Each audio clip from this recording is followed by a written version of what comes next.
Now the question is for a modern man whether to believe that there are spirits or not, because it's a very unknown area, and the unknown area, unless and until it is fully explored and found out, always creates a hallucination that it is something divine. So we have to know even about spirits, who are they, how they act, and how they work out. Now many will say that we don't believe in spirits, whether you believe it or not, but they are there. Christ was not a liar.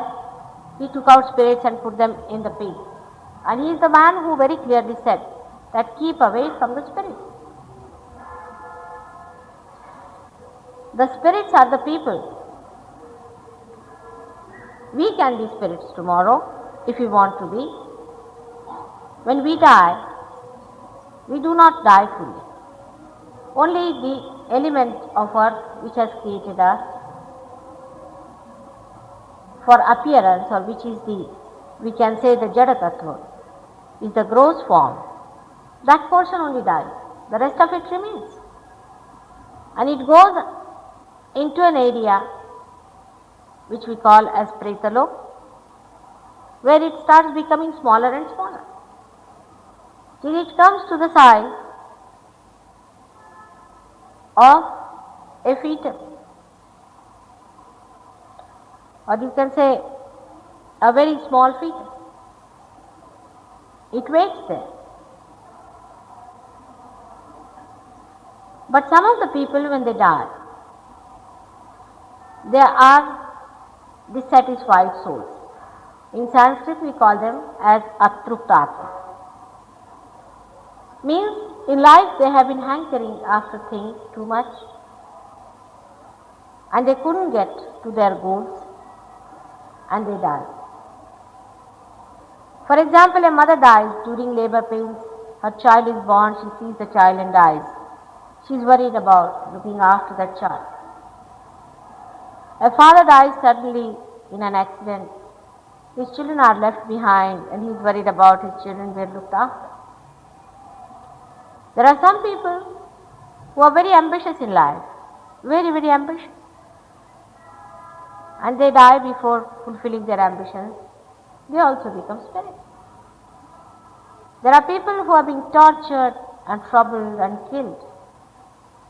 They also die, and they don't want to live in the Pretaloka, but they want to trouble the people who have troubled them. So there are types and types of people who become spirits. We can divide them into two types. One type is the one which is very aggressive, ambitious, egoistical, oppressive person who dies and becomes a spirit. That area is known as the supraconscious area. So many gurus and sadhus who renounce the world and go to the Himalayas and break their necks and do all kinds of frantic things which we call as Dravidi pranayams, when they die without realization, they also are on the supraconscious side. And they remain on the right hand side of the human being. On the left hand side, human being, because human being is a reflection, or we can say is the same microcosm of the macrocosm, which is the Virata. Hence, they are reflected on the right hand side of the Virata, and so we should say that they are available on our right hand side. The other ones, we can say that they belong to the category of the people who are suppressed, who are oppressed, who are tortured, who are troubled, who are debased, who are insulted. Such people, when they die, they want to take the revenge by their sly methods. So they remain on the left hand side of the Virata and thus are reflected in us also in the collective subconscious, which is on the left hand side.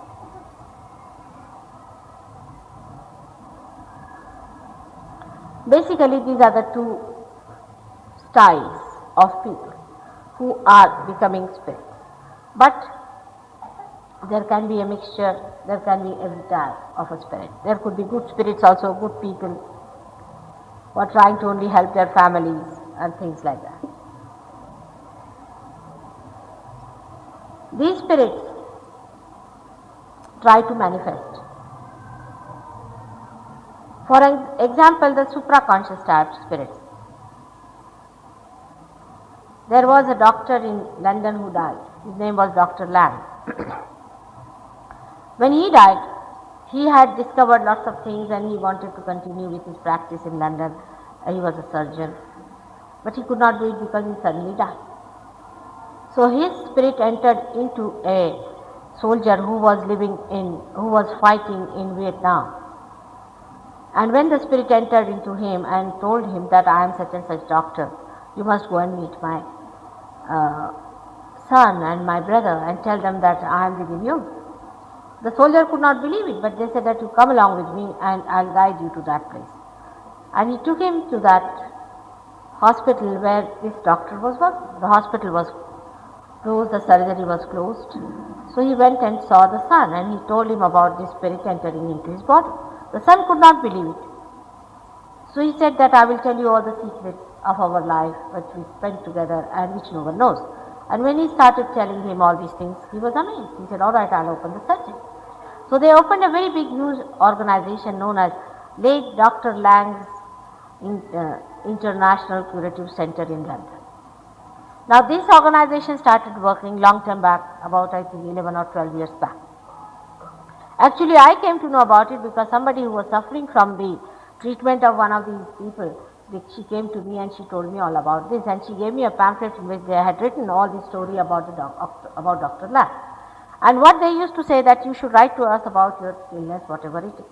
And when you write to us, then we will organize it in such a way that at such a time, at such a point, at such a place, whichever place you suggest, something will happen to you, you will start shaking in the body and you will get those spirits into you and they will cure. It happened with this lady, the one who came to me first when she told me. Then afterwards I met many of them, even in England I met some of them. So when she came to me, you see what was her trouble was, she said that I had some trouble. I think she had some minor trouble which was cured but was a very inconvenient thing for her. Sort of it was a nuisance, the trouble was. She was definitely cured with that. But after say 5-6 years or so, she started, you see, shaking her body completely. Her nervousness was so much that she couldn't see me. When she sat before me, she started shaking, her hands started shaking, body started shaking, as if a lunatic would do that before me.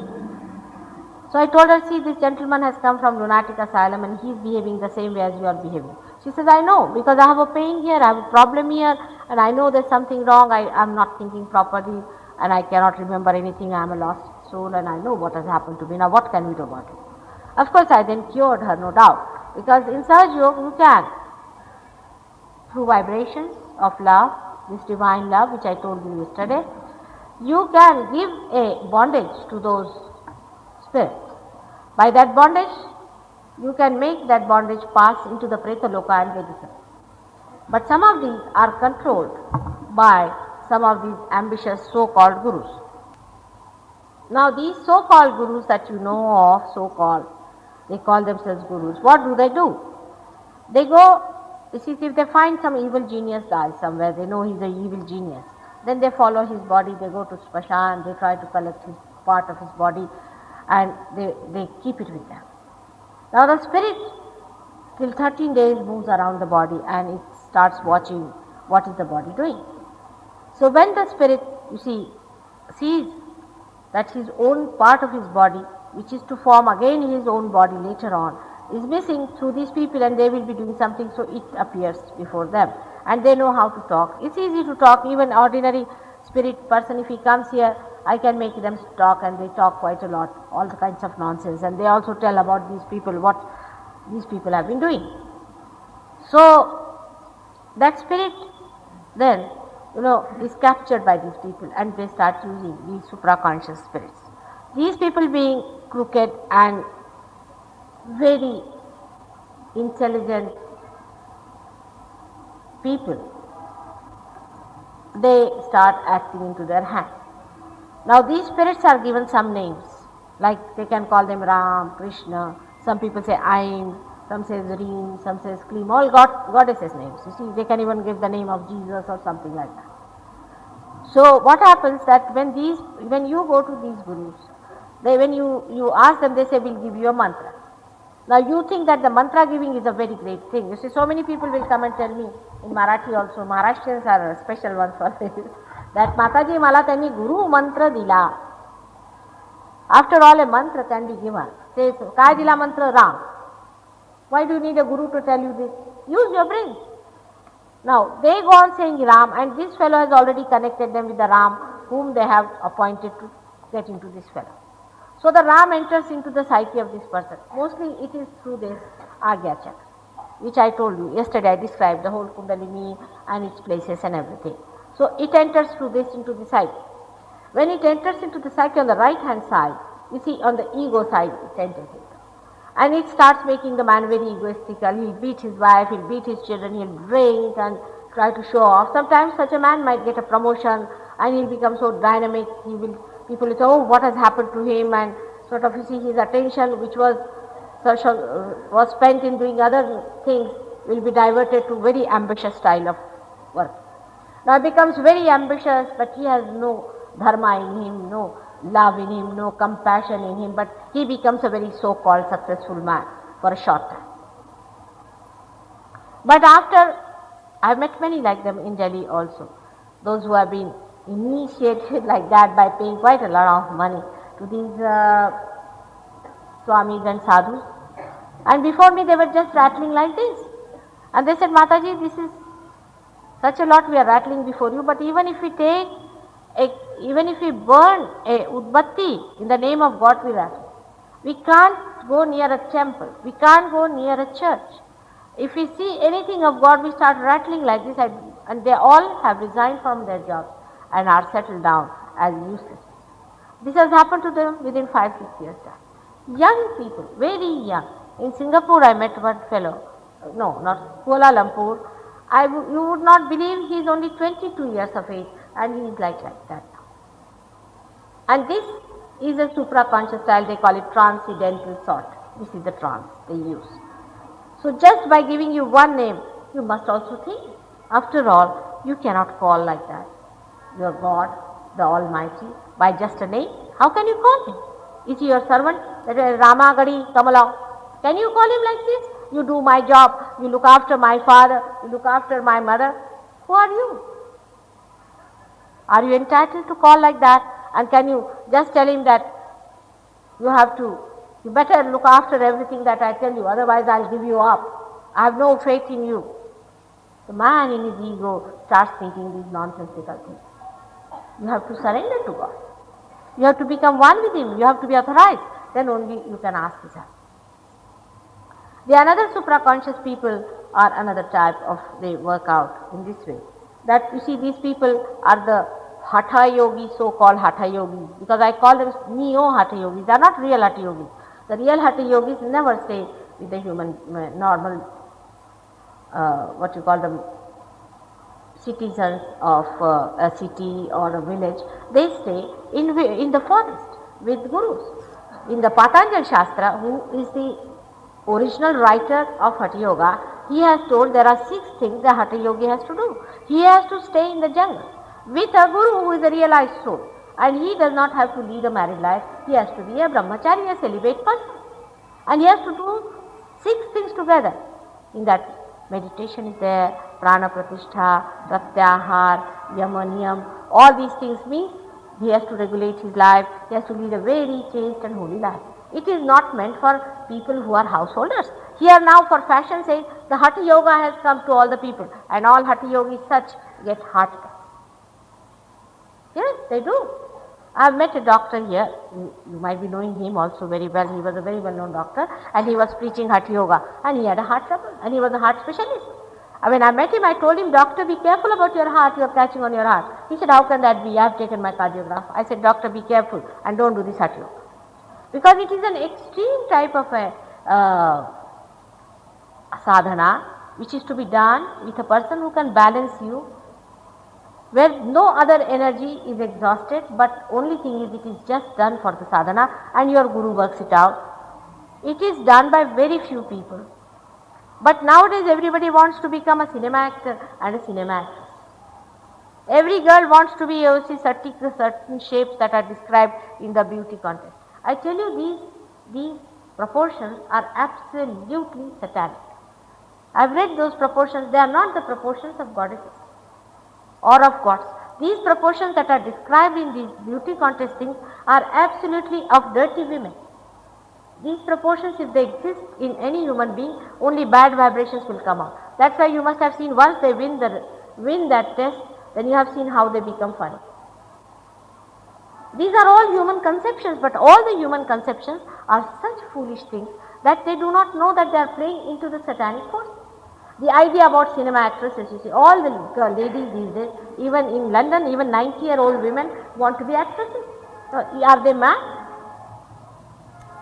They don't want to be mothers. And then they will do all kinds of dieting, torture their husbands, and they will, I don't know what they are up to. You have to be good wives, decent wives, you have to be good mothers, first of all. You are married women, you are not actresses. And the husbands also want to be actors or what, I don't know, that they are at Hatha Yoga. They want to make their body very perfect in those dimensions that they are described. Who has said that these dimensions are the best? I mean, these days when you see men, they don't look like men, and women don't look like women. Women have started looking like men or like horses, and men have started looking like women. It's a wretched system. We have to be women in the full way, and men have to be men in the full way. We have heard about Shivaji, Rana Pratap. Just see their personalities. You see, all the descriptions of these personalities going to drop down like anything when you see these actors and actresses, teeny leany people. If somebody slaps them one on the face, the husband falls down there and the wife is running away with another man. All sorts of things going on in this Ghor Kali Yuga. This is only you are paying into the satanic forces. Nothing else. But these, I tell you, these supraconscious people are teaching you all this. Then there are people of extreme nature, women especially, who are pativratas. See, they are also nonsensical things. Because you see, they think they love their husband, the whole gods must fall onto them. Of course, a pativrata is a very powerful personality, but she has to be a realized person. Otherwise, she is not realized, and she is all the time making the husband, you see, a noose around his head all the time and using gods for it, is absurd. She must allow all the freedom to the man, to understand the complete play of life. These women also, when they die, you see, they are afraid that their husband might marry somebody else or whatever it is, they sit on the husband's head only. Then the mothers, some of the mothers who are so much involved and selfish and self-centered, only love their own children. They'll say, "He is the only son I have. He is the only daughter I have." Now what does that mean? Why are you so misidentified? How many times you have been born in this world? How many children you have had before? Why are you so much involved into it? So much misidentified? That doesn't mean that you kick your children. Either they will kick their children or they will be absolutely downtrodden by the children. This is the extreme type of temperament. Normal people who love their children, love other children also, live in a normal way, normal, pious, married life. Don't run after other men and don't run after other women.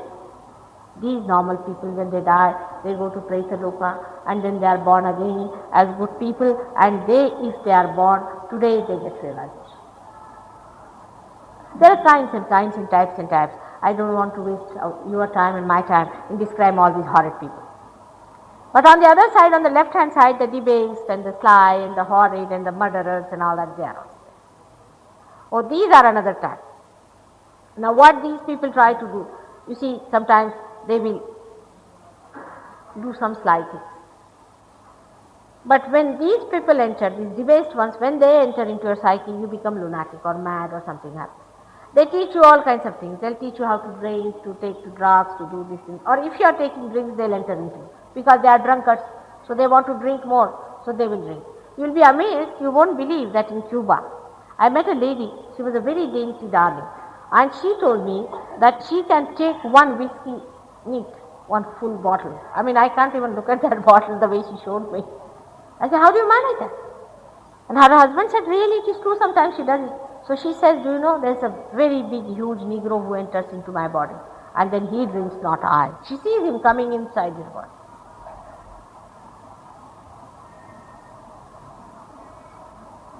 So these type of people are the other side on the left hand side.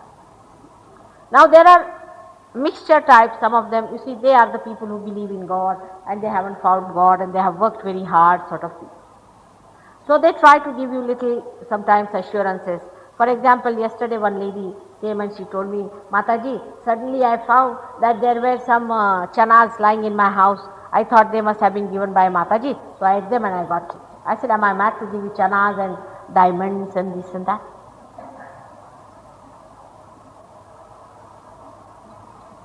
And there are some gurus also who are working out the so-called materialization. It is nothing. It is sometimes, you see, you find in Bombay, now you find that suddenly something is missing. Most of the missing things you will find there. And these are the things that are passing out to people like this, come along, in a jadoo way. It is a spirit which is transparent. It is not an opaque thing, you cannot see. So it comes round, picks up anything it feels like, and it goes up, and it just disappears. And it goes, and it can also give it to some people there. And this is all the Vidya of spirit. Now how are you to know that this is spirit and not God? Only ask one question. What is the interest of God in giving us all these nonsensical things, which we are going to leave here only? When we die, all our diamonds, all our ornaments, everything is going to lie down here. So why should God give us these things? Is he mad? You see, if he loves you, he'll give you the highest, the eternal, the greatest, the one that is promised in all the scriptures. You read all these scriptures, do you find this kind of a nonsense anywhere that Krishna came and he brought out some rings and gave it to somebody? He did not.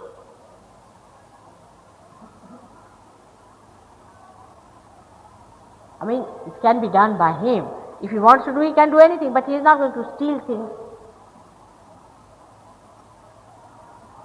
So this kind of supraconscious spirits and these things do exist, believe they do. But it's nothing important for us, because one exists in the future and another exists in the past. We have to be conscious of the present moment.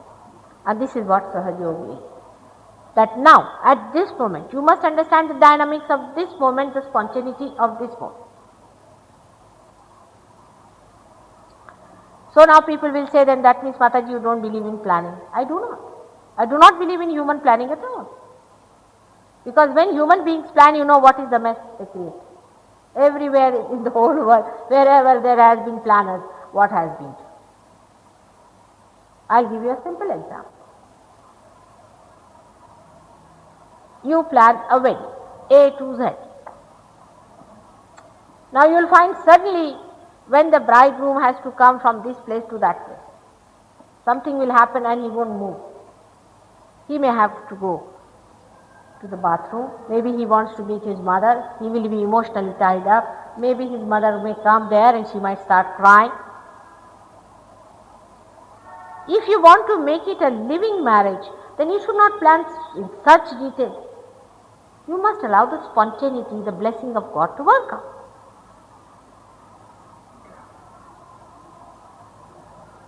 In London, I'll give you one example. You see, I do not plan out much.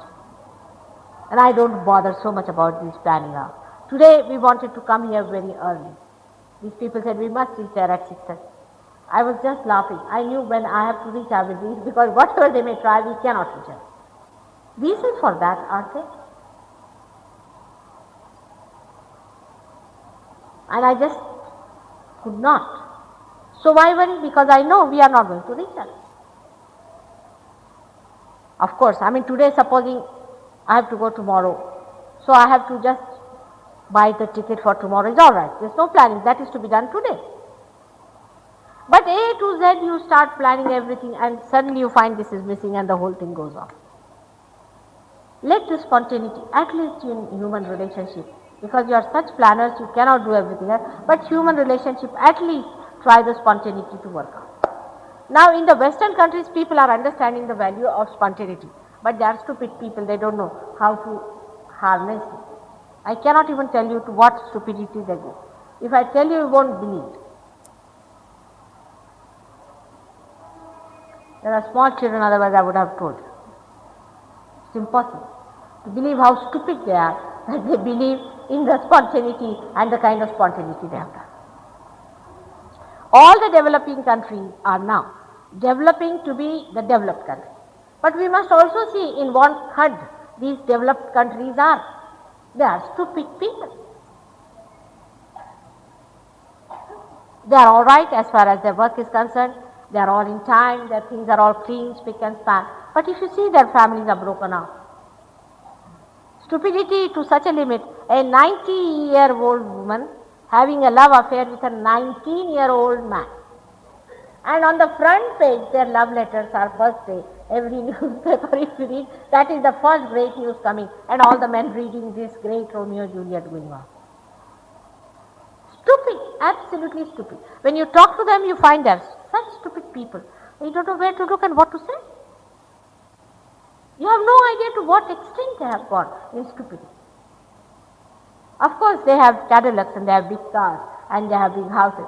But sometimes I feel it is donkeys living inside these beautiful houses. In certain matters, they are absolutely stupid. In certain matters, absolutely we are crooked.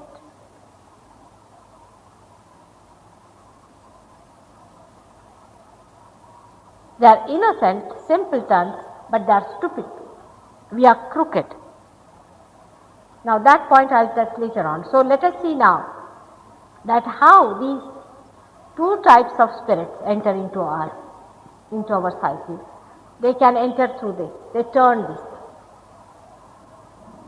They turn this portion and put inside. Now what happens with that, with the spirit thing? There are some, like Ravan was there, who could only with speech, he could make people naked. Absolutely. We have got one here, exactly the same time. If he goes on giving speech, people start taking out their clothes. Now just think how stupid we are not to think by taking out clothes, are you going to go near God? I mean, what sort of a logic is this? When we take our bath, we are all naked. Are we nearer God by then? All sorts of absurd things are being taught and people are accepted. Thousands of people. In your great Bombay, there are so many intellectuals are doing such silly, stupid things.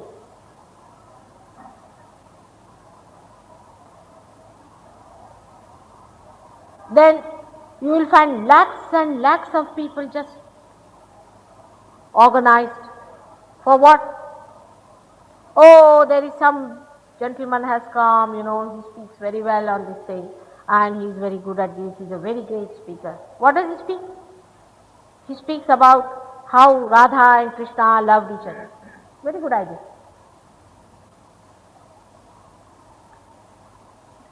You can have free cabaret,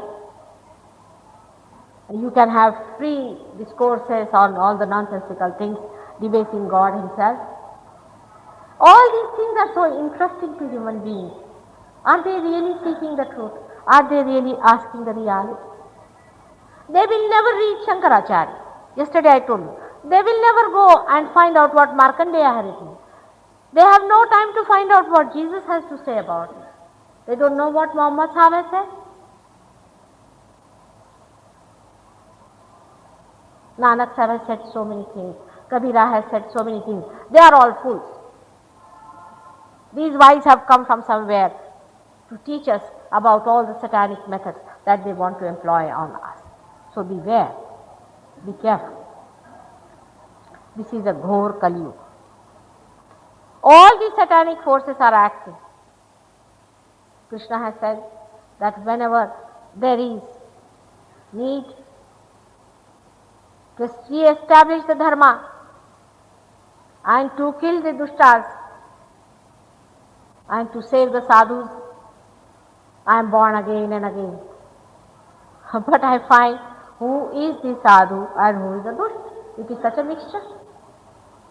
The Satan had entered into all the sadhus, and sadhus are absolutely in a conflict. This is what Kali Yuga is.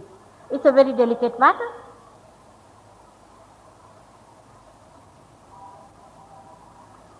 So, in our own being, as I said it, on the right hand side is the supraconscious area, and on the left hand side is what we call as the collective subconscious.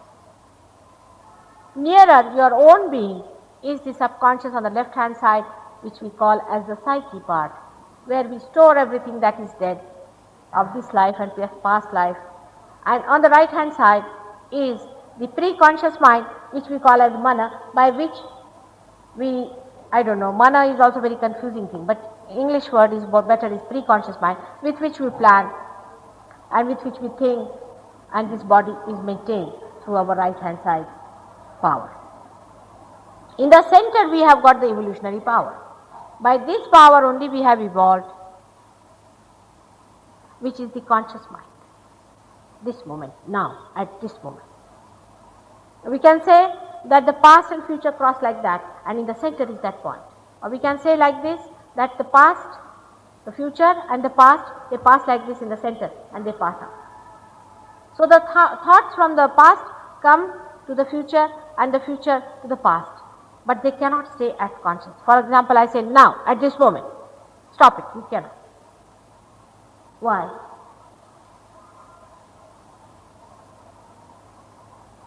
Because of thoughts.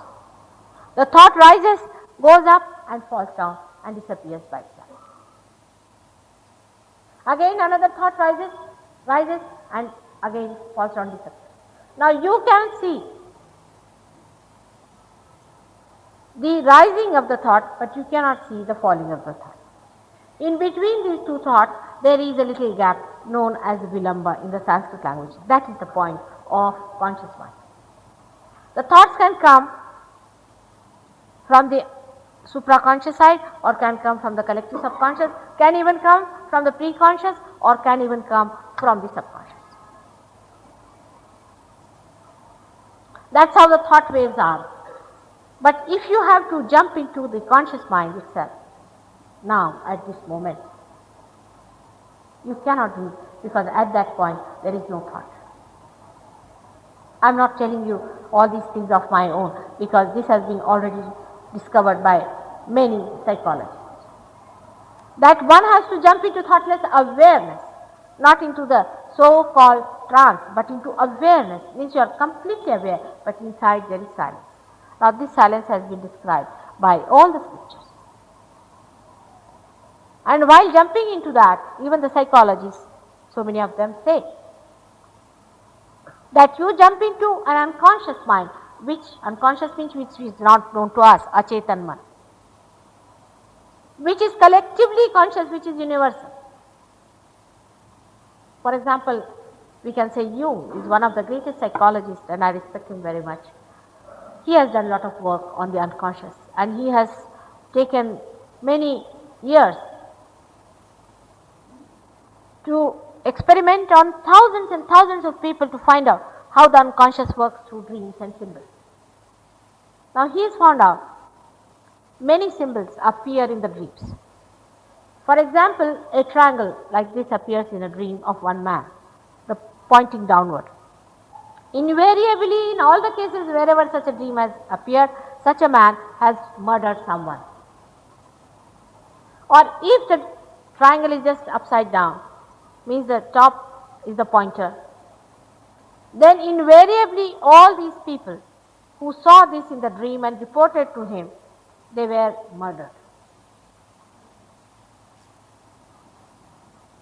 There are many such things he has found out. He has found out another thing about the universal unconscious, that it always gives you a balance by different experiments. Now the medical science people have found out many things which they cannot answer. I have told you already that they have found out that the acetylcholine and adrenaline which act through the parasympathetic and the sympathetic nervous system, they act very funnily in the body and they don't know how they are controlled by whom and why they act. They say the mode of action of these two chemicals is not known. That means one thing is sure, that they cannot explain. So we have to think why a chemical should react differently, because there is a deity sitting within us. There is a deity, a living deity which handles the chemicals in the way that it likes. The other day also I asked a question, a medical person, if you go and ask him, if everything, every foreign body is thrown out of the body, how is it a fetus is accepted? Not only that, but nurtured in the body. So we should know that there is an unconscious universal being which is being accepted by many people in the West. And that's why they say, let the unconscious look after, let us have the spontaneity, let it work out spontaneously. But they cannot, they are so complicated now. They have such an analytical mind that they'll go on analyzing and they cannot allow the spontaneity to work out. They are trying all their methods to work out the spontaneity. But somebody has to give an impetus, has to give that triggering, as you can say. Because through rationality, if you want to jump into unconscious, you cannot. Rationality is a very limited stuff. If you want to go to something unlimited and universal, which is collectively conscious, then you have to learn to be unlimited yourself. Now how will you do it? Somebody has to trigger it.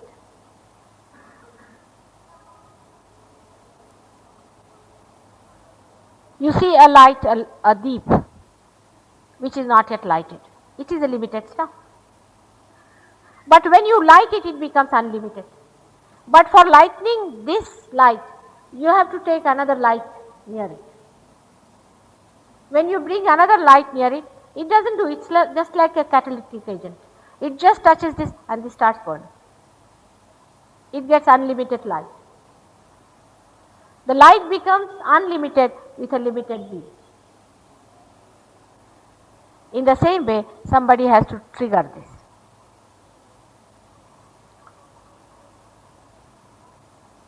I give a very, I should say, a contemporary or a very modern example, which is very simple for people to understand.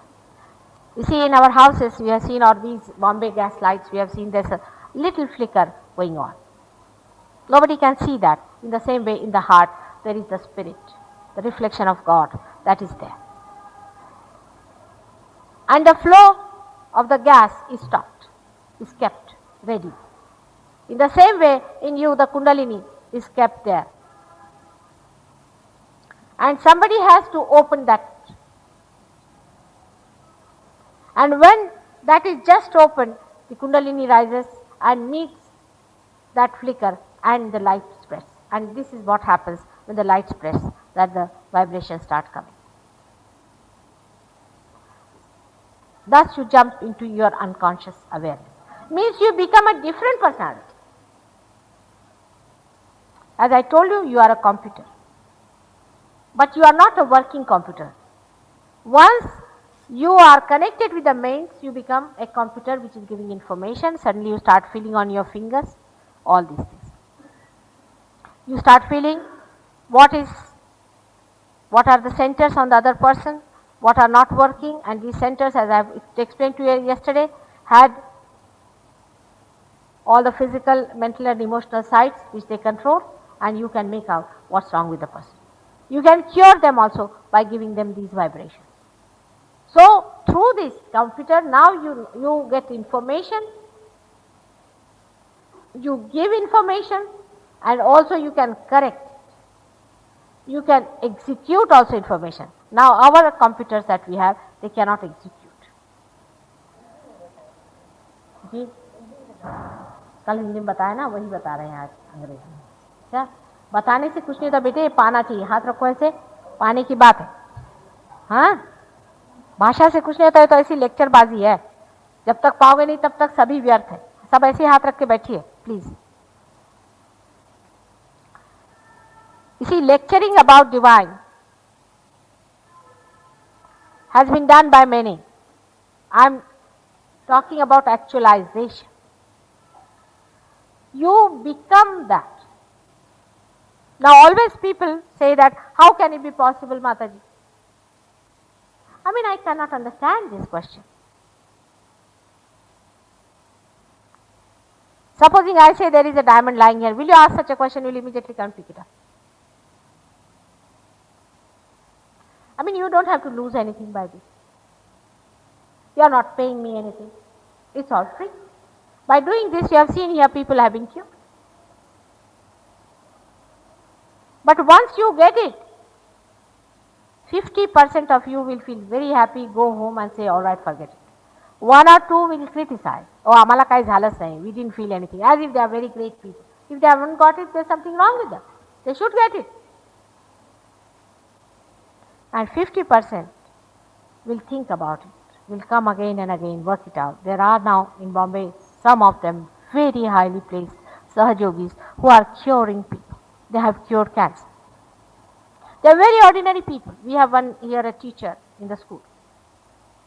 And he has cured people who are suffering from elephantiasis, from cancer. So many things he has cured. He is a very, very ordinary person in life. There are so many like that who are doing it. You can also do it, but you are great babus, you are great people. You have no time for all this. When I'll be no more, then you will be beating your heads, I know. I wish we had done something about it. Some of them have definitely learned the art. Like I said that there's a fan here. If I open the fan, you will get cool breeze. So it's all right, please open the fan immediately, we want to have. Normally people would say that. Then I would say, all right, I'll open the fan, cool down. Now you're feeling nice? Yes. Then I will tell you how this fan is made, how the electricity is produced, all the engineering I'll tell you. But I have also told you a little bit of engineering. All people want to listen to lectures. Aren't you fed up of them?